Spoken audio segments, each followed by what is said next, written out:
Els Avengers portaven des de la seva creació l'any 1963 sent un dels equips insígnia de Marvel Comics juntament amb els X-Men o amb els Quatre Fantàstics.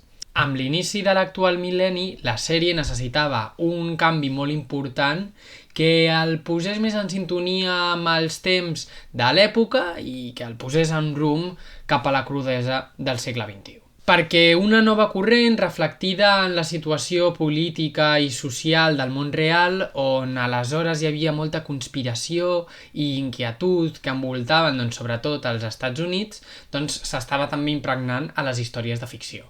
L'atemptat de l'11S, la guerra d'Iraq, van tenir un impacte mediàtic que va ser brutal i que va ser molt dur i que a part va portar molt de debat. I com no, si va arribar a molts mitjans de ficció, el còmic també havia d'arribar. Aleshores, el rumb que va prendre la història dels Avengers va ser cap a un final d'etapa per tal de tancar tota la història que hi havia hagut dels Avengers des de la seva creació al 1963, com deia, i iniciar una nova etapa encarada cap al futur.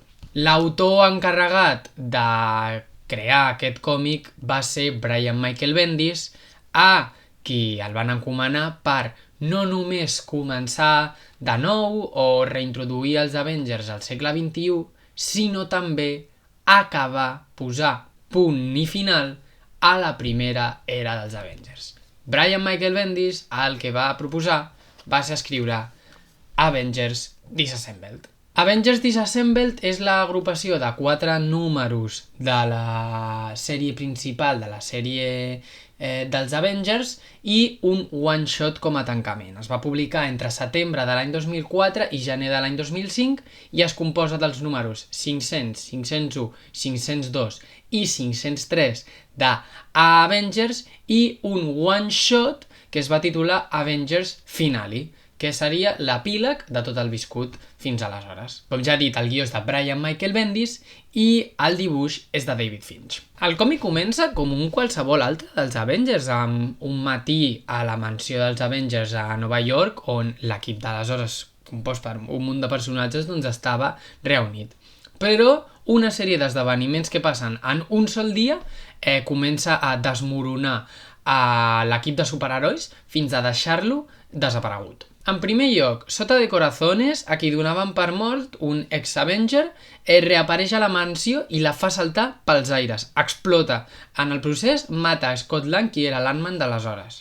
En segon lloc, Tony Stark, qui és a la ONU, amb Wanda Maximoff i Hank Pym fent unes declaracions, torna a patir els efectes de l'alcoholisme, un alcoholisme que teòricament ja no tenia perquè ja portava molts anys sense beure, i en el procés amenaça de mort el secretari de Latveria, portant a l'expulsió dels Avengers de la ONU. En tercer lloc, durant la crida d'auxili pel que ha passat a la mansió, que ha quedat totalment derruïda, la Visió, qui venia en un Quinjet, estavalla l'avió contra les restes de la mansió i desplega un esquadró d'Ultrons. I ja per acabar, els Kree ataquen Nova York buscant la caiguda dels Avengers, dient que una antiga profecia ja anunciava que vindria un dia com aquest i que ells volien estar presents per formar part d'aquesta destrucció dels herois més poderosos de la Terra. En un sol dia, tot es posa cap per avall i els herois més poderosos de la Terra estan contra les cordes. Aleshores, a partir d'aquests fets, un cop poden reaccionar, entre els membres del grup comença a notar-se una espècie de desconfiança molt apropiada pel que veníem parlant del context històric en el qual es desenvolupa aquest còmic. Entre els vells amics comencen a haver-hi disputes, baralles, i tot per poder afrontar i poder d'alguna manera raonar, perquè és irraonable, tot el que els ha passat en un sol dia. Entre tots els aldarulls apareix el Doctor Strange i revela que totes aquestes situacions, tots aquests problemes que han assetjat als Avengers durant el dia els ha provocat Wanda Maximoff, qui a l'haver recordat que va tenir fills ja que aquells records doncs, se li van bloquejar, se'ls hi van borrar, s'ha posat a jugar amb la realitat. Aleshores, el que passa és que els herois s'enfronten amb ella, tenint el dilema moral de si ella és tan perillosa com sembla i què s'ha de fer, ja que Wanda Maximoff ha estat heroïna des de la fundació dels Avengers, quasi bé. Aleshores hi ha la disputa de si se l'ha de matar, de si se l'ha de recluir, de si se l'ha de intentar parlar amb ella per tornar-la a la normalitat. No arriben a una decisió final i Magneto apareix i se l'emporta per cuidar-la. Davant de totes aquestes desgràcies, l'equip es troba totalment marmat i no li queda una altra opció que dissoldre's. Avengers Disassembled representa l'inici d'una etapa que es va conèixer com a la incertesa, i és que comencem amb que el grup més poderós de la Terra s'ha separat i no va ser fins a l'etapa dels New Avengers de Brian Michael Bendis, que veu és la continuació d'aquest esdeveniment, no es forma un nou equip de Venjadors amb el Capità Amèrica i Iron Man al comandament de l'equip.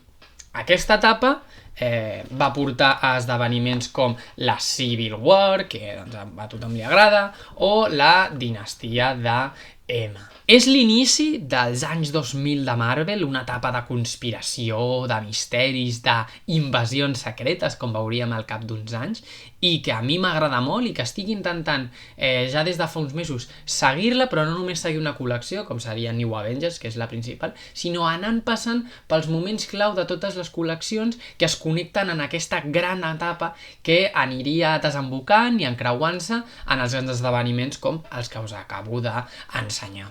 Avengers Disassembled jo ho tinc en un format que no és tan atractiu com és aquest Marvel Essentials, que són aquests còmics de butxaca que per 1,99 tens aquestes grans històries. La veritat és que fins ara s'han publicat històries xulíssimes i que en altres casos també he tornat a picar en aquest format i ho seguiré fent.